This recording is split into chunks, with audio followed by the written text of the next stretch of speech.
Right now, put 2 fingers on your wrist and find your pulse. Easy, isn't it? Now find that same pulse on someone lying still in a dark room by candlelight in 1830 with no stethoscope and no concept of brain activity. That was the entire test. If a doctor could not feel it, you were declared dead and put in the ground within 3 days, which is why between 1868 and 1925, patent offices across Europe and America approved dozens of designs for coffins you could escape from the inside. Bells, air tubes, ladders, flags that popped up out of the soil. Every one of those patents represents an inventor who looked at this problem and thought there was money in it. So how bad was it? Start with the part nobody teaches you. The stethoscope was not invented until 1816, and it took decades to spread. Before that, and often long after, a doctor arrived, looked at a body, and made a judgment call. That was the whole procedure.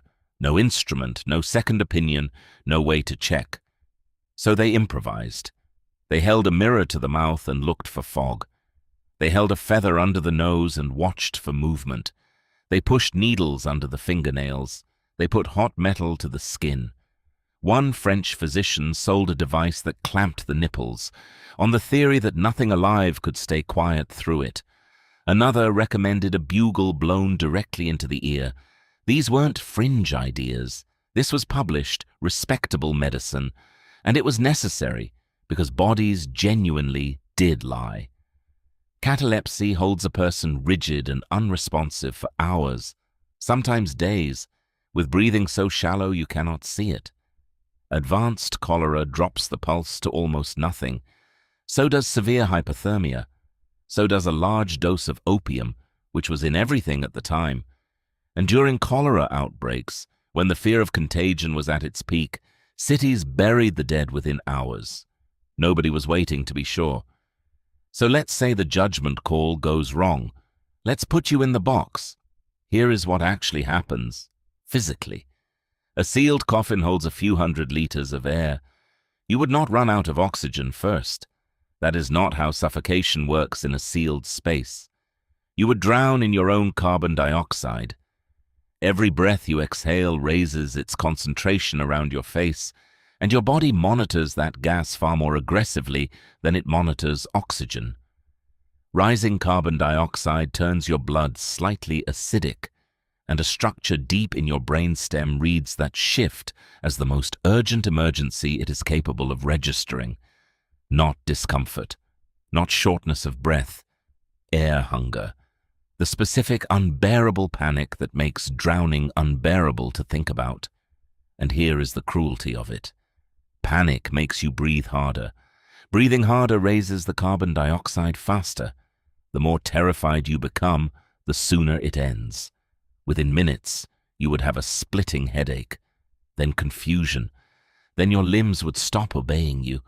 Most people would lose consciousness in well under an hour, long before the oxygen actually ran out. Screaming would not help either. 6 feet of packed soil weighs over a ton and absorbs sound almost completely. A funeral party standing directly above you would hear nothing at all. And under that weight, the lid cannot be pushed. This is why every safety coffin ever built ignored the lid entirely and ran a tube to the surface instead. Now imagine the moment itself. You do not wake up in a coffin knowing you are in a coffin. You wake up in total darkness, in a space too narrow to turn over, with no memory of arriving there. Your last clear memory is a room, a fever, a face. Everything since is missing. The first thing you would have to work out, lying in the dark with your hands against wood, is what has happened to you. That realization is the worst part of this entire story, which brings us to Germany. From the 1790s, cities including Munich and Frankfurt built waiting mortuaries.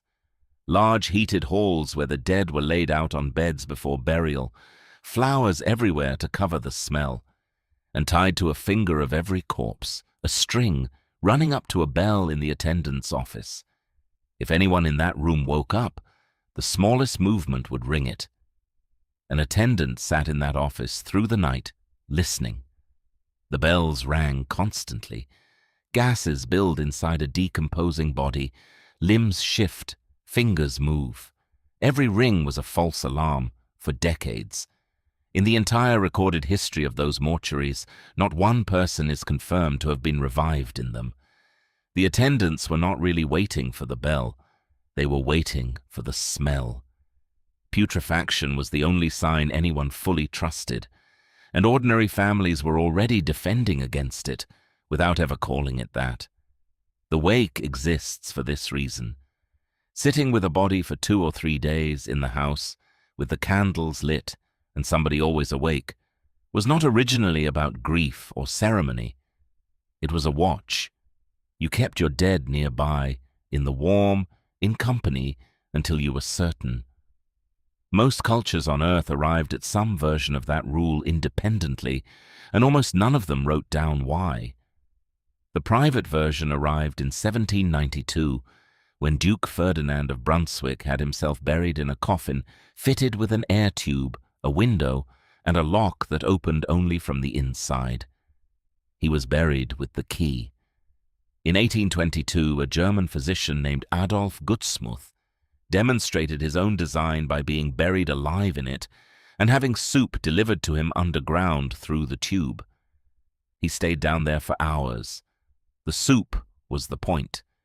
He wanted witnesses to stand in a graveyard, watch a man eat lunch 6 feet below them, and conclude the design worked. Franz Wester patented a version in 1868 with a ladder and a bell tower rising out of the grave. In 1897, a Polish count named Karnicki built one with a glass sphere resting on the chest. The slightest movement released a spring that opened an air pipe, raised a flag, rang a bell, and lit a lamp. He demonstrated it publicly. It was never widely adopted, and no safety coffin in history is documented to have saved a single life. 60 years of patents. Not a single life. Hold on to that, because the reason is not what you would expect, and it only makes sense once you know how much of this story was invented. But here is where it gets complicated, because almost everything you have heard about this is false. The scratch marks on the inside of coffin lids, the bodies found rolled onto their fronts, the corpse with the torn fingertips. Those stories exist in dozens of versions across dozens of countries, and virtually none of them survive checking. Forensic scientists have good explanations for nearly all of it.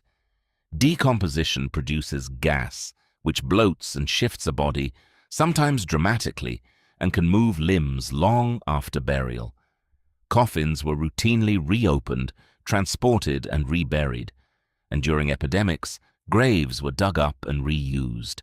A disturbed body inside a disturbed coffin looks exactly like a struggle to anyone who wants to see one.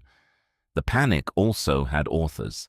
Edgar Allan Poe published a story in 1844 that put the reader inside the coffin, and it sold enormously. In 1896, a campaigner named William Tebb compiled a book listing hundreds of alleged cases, and a London society formed to prevent it. Tebb's figures have never been verified by anyone since. The 19th century was frightening itself on purpose at scale. And yet, strip out the folklore, and the thing underneath it is still true. Doctors could not reliably tell the difference between death and a body that had simply gone quiet. And they knew they couldn't. That is why the tests existed, why the mortuaries were built, why patent offices kept approving those coffins for 60 years. The fear was ridiculous in its details and completely reasonable at its foundation. That gap did not close until we stopped looking at bodies and started measuring what was happening inside them. Today, death is confirmed with an ECG, with brain activity, with fixed criteria written down and checked twice, and even now it is not perfect. There are around 100 recorded cases of Lazarus syndrome where circulation returns on its own after doctors have stopped resuscitation and left the room, sometimes minutes later. Somewhere tonight, Someone is being declared dead in a hospital. A machine is confirming it. A second doctor is checking. The whole process takes minutes, and nobody in that room is frightened of being wrong.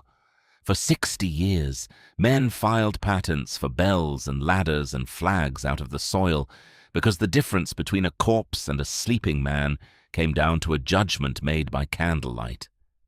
That is what actually got buried. Not the people, the doubt.